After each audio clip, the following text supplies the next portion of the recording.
उस्मानाबाद लोकसभा निवडणुकीत महायुतीच्या उमेदवाराचा तिढा अखेर सुटलाय। भाजप आमदार राणा जगजितसिंह पाटील यांच्या पत्नी अर्चना पाटील यांनी अखेर राष्ट्रवादी काँग्रेसमध्ये प्रवेश करून उमेदवारीची माळ गळ्यात पडून घेतली आहे। या उमेदवारीमुळे पाटील विरुद्ध निंबाळकर असा दोन घराण्यात संघर्ष पेटणार आहे। पहा हा रिपोर्ट।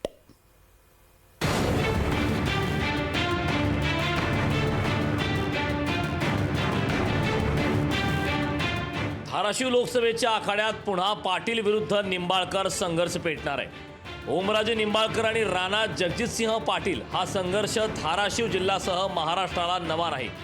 लोकसभा निवडणुकीत महाविकास आघाडीकडून विद्यमान खासदार ओमराजे निंबाळकर हे रिंगणात आहेत, तर महायुतीत ही जागा अजितदादांच्या राष्ट्रवादीला मिळाली असून उमेदवार म्हणून भाजप आमदार राणा जगजितसिंह पाटील यांच्या पत्नी अर्चना पाटील यांच्या नावाची घोषणा तटकरेंनी केली। त्यामुळे पारंपरिक प्रतिस्पर्धी असलेली ही दोन घराणी आता लोकसभेच्या रिंगणात पुन्हा एकदा समोरासमोर उभी टाकली आहेत। सगळ्या नेत्यांनी मिळून माझं नाव धाराशिव मतदारसंघासाठी निश्चित केलंय, त्याच्याबद्दल मी सर्व नेत्यांचे मनापासून आभार मानते। इलेक्शनला तिसरी टर्ममध्ये माननीय मोदी साहेब 400 पार करून निवडून येणार आहे। मला ह्याचं म्हणजे कौतुक आणि अभिमान वाटतोय की धाराशिव लोकसभामधून त्यांच्या विकास रथाचं पायी होण्याचं भाग्य मला मिळणार आहे।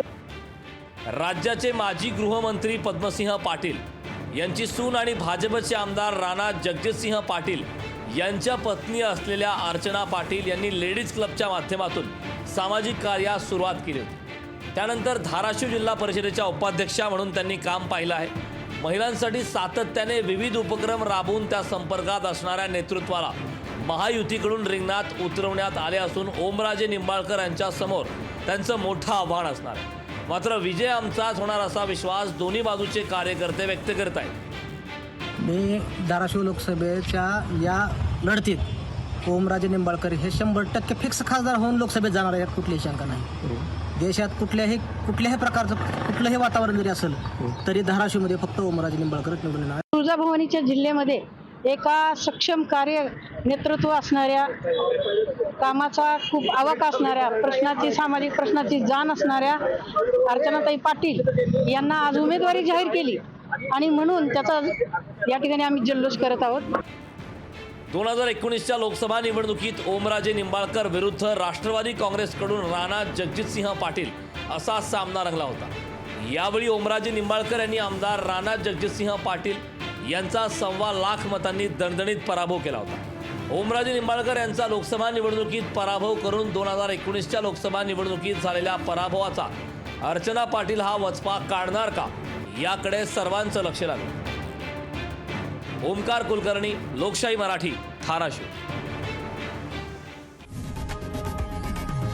लोकशाही मराठी ऐका, पहा, जागरूक रहा।